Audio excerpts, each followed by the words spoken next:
último ano Cristiano Araújo nos deixava. Nós vamos fazer aqui uma pequena homenagem para ele, que sempre será uma grande inspiração para todos nós.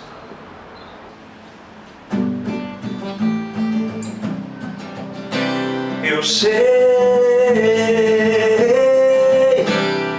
que eu não tenho mais razões pra me preocupar. Eu sei que não sei da sua nova vida, se tem outra em meu lugar.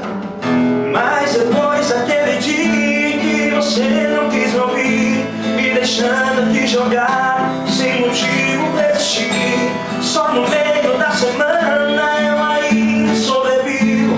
Mas na sexta madrugada já começa o meu castigo. Castigo.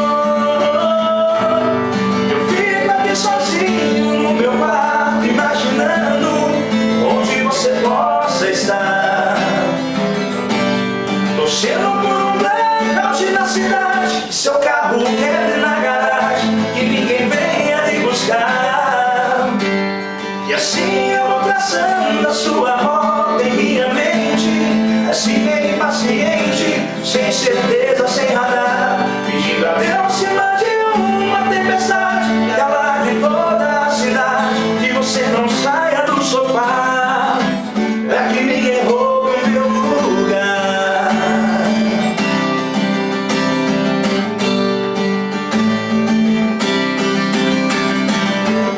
Mas depois daquele dia em que você não quis me ouvir, me deixando aqui jogar sem motivos pra existir, só no meio da semana eu ainda sobrevivo. Mas a sexta madrugada já começa o meu castigo.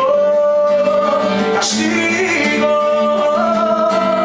Eu fico aqui sozinho no meu quarto, imaginando onde você possa estar,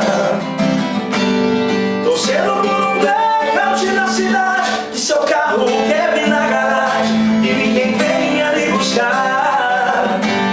E assim eu vou traçando a sua roda em minha mente, assim bem impaciente, sem certeza, sem radar, pedindo a Deus que mande uma tempestade que alague toda a cidade, que você não saia do sofá.